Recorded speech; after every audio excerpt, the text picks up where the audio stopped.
Welcome to For the Common Good with Juanita, and I am your host, Juanita Farrow. And today I want to talk to you about a very important topic.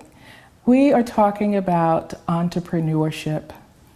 Now, I know there are so many people who talk about going into business for themselves. But today I want to talk to you about key elements that you need to think about before going into business. Because the facts are that 50% of all companies will fail by the end of year one. And over 90% of companies will fail by year 5. And that says to me that there's not enough planning or not enough information available to help entrepreneurs be successful. And that's one of the reasons that I started the radio show, The Common Good Show with Juanita Farrow, and also the television show For the Common Good. It's to really help individuals, but also to help businesses and communities to thrive. I've been in business for over 25 years. I started my business in 1994, and I started with literally no money at all, just a dream that I wanted to build something great.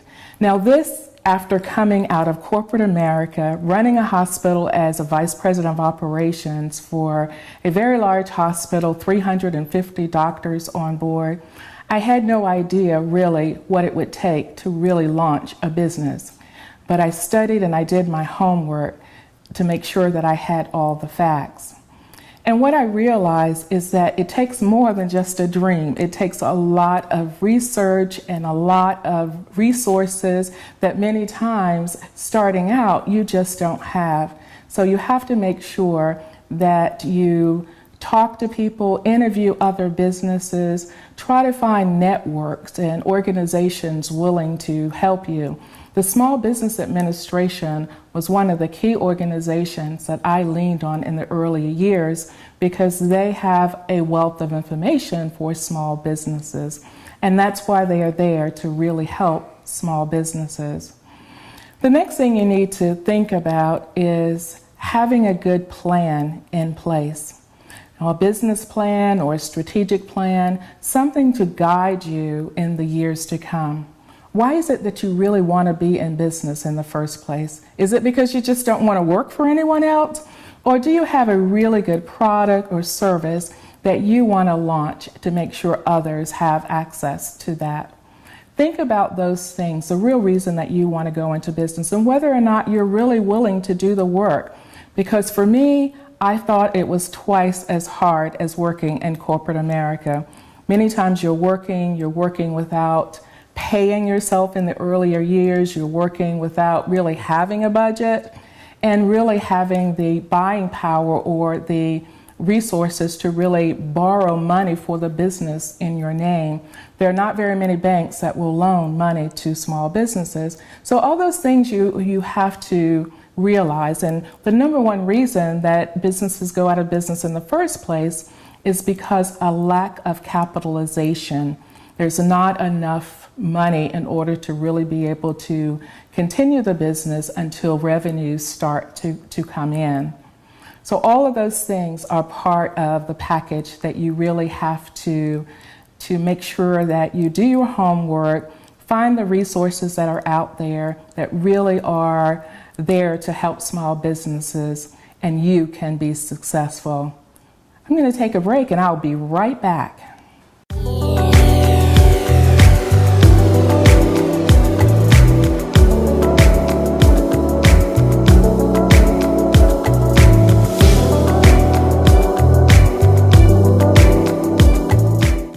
Today we're talking about entrepreneurship and small businesses. And one of the things that was very helpful to me in the earlier years was finding those organizations to team with. Sometimes there are organizations out there that may have a niche in a specific area and you bring value to their company. So teaming with that company, a larger business, someone who can mentor you, taking advantage, as we did, of set-asides within the government, the goals that large businesses have to achieve in terms of having small businesses on their team when they're bidding on specific contracts. Well, we could be that small business and we could help that large organization fulfill their goals of teaming with small organizations and women-owned organizations. And we did a lot of that in the earlier years until we reached a point where we could start getting contracts on our own. And then we had to make sure that we had the right team. And so we sort of leaned on some of those organizations to help build our own team, use some of their resources, use some of their staff, their business development teams to help us write proposals and information like that so we could go after contracts. That made us more competitive to the point where we were finding ourselves actually bidding on much larger contracts earlier in our years in business, because it was very helpful, the information that we were able to get from very large companies. So don't be afraid to go to large businesses and market your service. Tell them that you are a small business and you're looking for a mentorship, protege kind of relationship. As a matter of fact, the Small Business Administration has programs where they will help mentors and small businesses actually come together who have like services or services that complement each other so that they can form up those kinds of relationships. Also, you want to think about the staff. What staff are you looking for in your business? There's a book that I talk about a lot called Good to Great by Jim Collins. It's one of my favorite books. And he talks about how to distinguish a good business from a great business. And the thing about a great business is great businesses have really good teams, and they have people who work for them. Even more important, they feel, than having a plan is having the right people. They call it on the bus, in the right seats. So when you have really good people on your team, people who are motivated and who are really interested in helping you make your business grow, then you can be very successful. And what they found is that the great companies had those types of individuals on their teams. They also had leaders who had various leadership styles. And one of the most important traits they found for the leaders of those great organizations were that the leaders had humility. In other words, they thought about their staff, sometimes putting their own employees before themselves. When you really care about your workforce and you're interested in making sure that your workforce succeeds, then you will succeed as well, because they're going to make sure that you are successful. If you take care of them, your employees, they're going to take care of you. And when we say your employees are your most valuable asset, that is very true, because it's very difficult to find employees who are truly committed sometimes, and you have to invest in them. If you don't have the right skill set, if they don't have the right talents that you're looking for, sometimes investing in them, sending them to training and programs, and making sure that they have the skill set that you need in order for the program to be successful. So making sure that you have the right employees on your team is extremely important. I spend a lot of time now in my business actually evaluating companies. Believe it or not, I have evaluated almost very close to 400 businesses across the United States and over 40 states and in other countries as well. So there are many things that when I talk about in assessing an organization, making sure that they're compliant, first of all, compliant with all, if there are federal contractor regulations, federal regulations, but also best practices.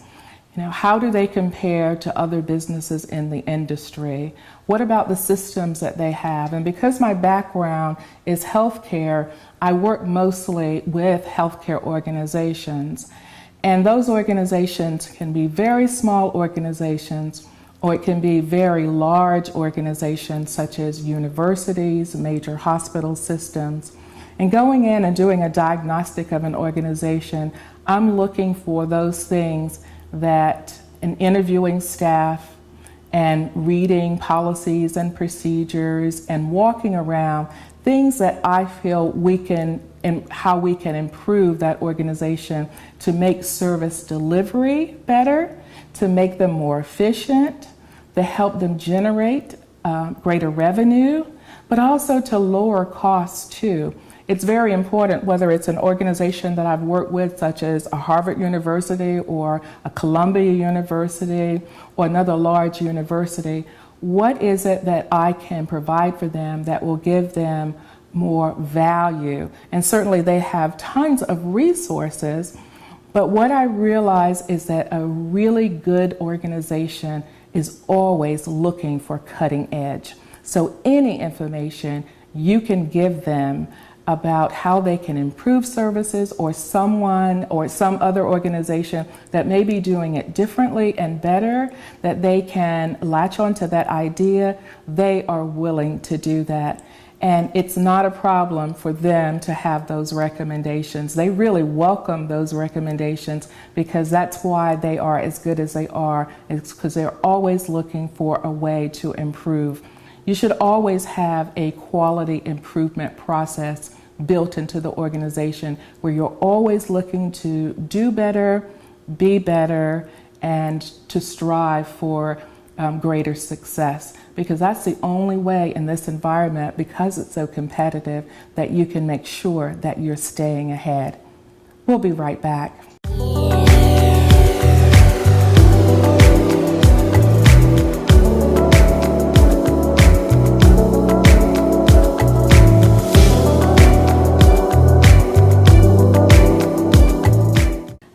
Hi, I'm Juanita again, and I'm back talking about businesses and entrepreneurship and small businesses especially. Do you want to go into business and succeed? Well, these are some of the things that we're talking about now that you really need to pay attention to. Make sure you're honest with yourself about why you want to go into business. Make sure that you talk to other businesses to make sure that you understand what some of their issues were going into business, trying to succeed. Make sure you have the right people on your team, and invest in those employees, realizing that employees are your biggest asset. There are some common things that I see a lot in businesses as I've interviewed individuals and businesses and completed assessments of businesses around the country. And that is, businesses oftentimes are looking for solutions to problems, and they're helping to make sure that organizations from the different areas in their organization, how they can provide services to other organizations. So finding solutions to problems. Everyone has, businesses are looking for ways to solve issues. And if you can help individuals or even businesses solve issues, then chances are you're going to be very successful. One of the things that in starting out in business you want to think about is a niche area. There are a lot of organizations out there, especially small businesses, that find that they don't have enough resources to bring a lot of people on and staff, and so they are able to contract out services. One of the areas that they might contract out is accounting services. If you don't have, or you can't find the skill set really to do accounting for your organization, to make sure that you're on track with your projections and to do your bookkeeping to make sure you have good financial reports, then you might contract that service out to another company. That's a way you can continue to reduce your costs. And you want to make sure that you are being very mindful of the amount of money that you're spending. So you want to make sure that you are very efficient in running your business and looking for the best ways to achieve your goals in the most cost-effective manner. So you want to make sure that you're saving your resources as much as possible, especially because we know that the number one reason that businesses aren't successful is because they're undercapitalized. One of the things that you may not have access to is capitalization, and so if you don't have the money or the resources, then you have to look for innovative, creative ways to do things. I was earlier on in my business, I supplemented my income by teaching. I actually, because I had a master's in business, I was teaching entrepreneurship at the one of the colleges in my local area.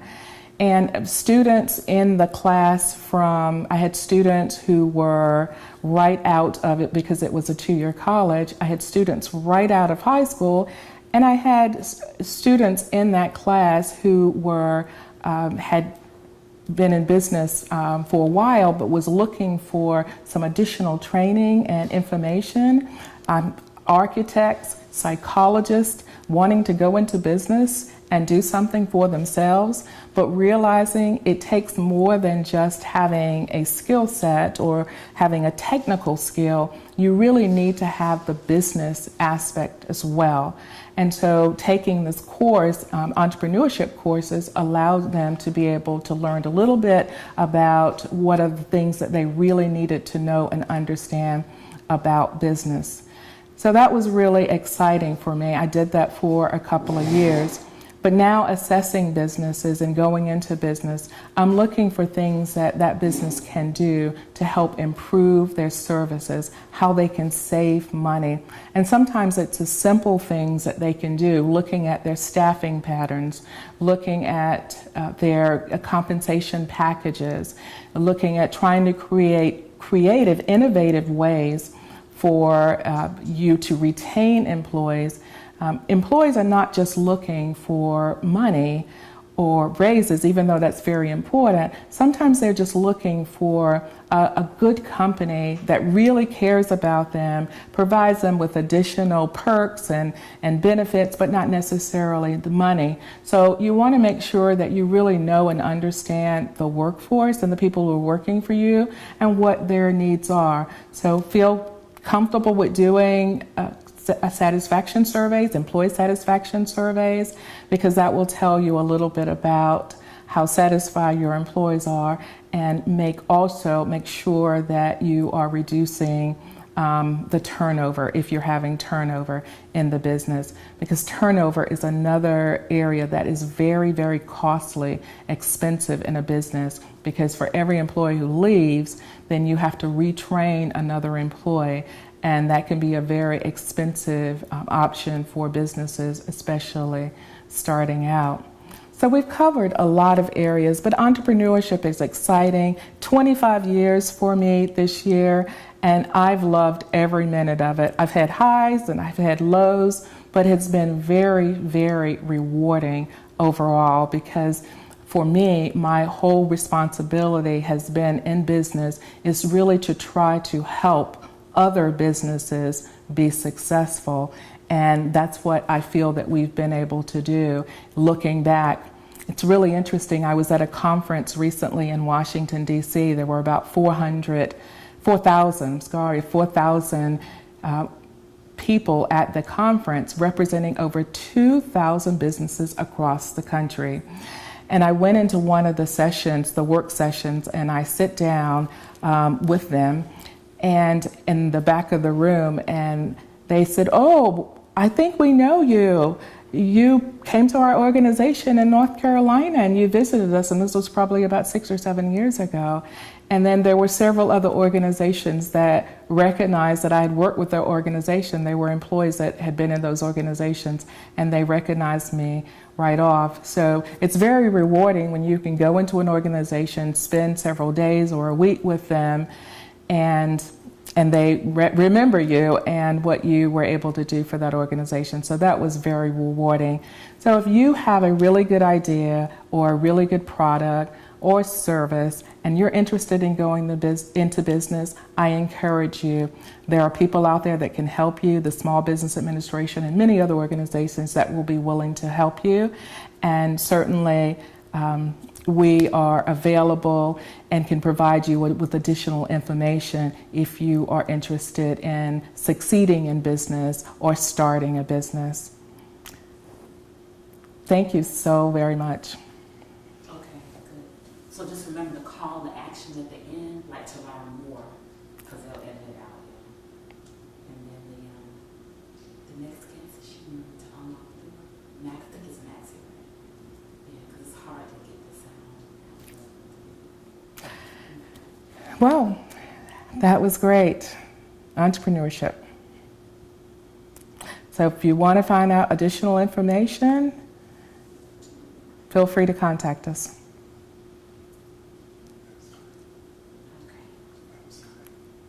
Our website is www.Juanita, Juanitas, Farrow,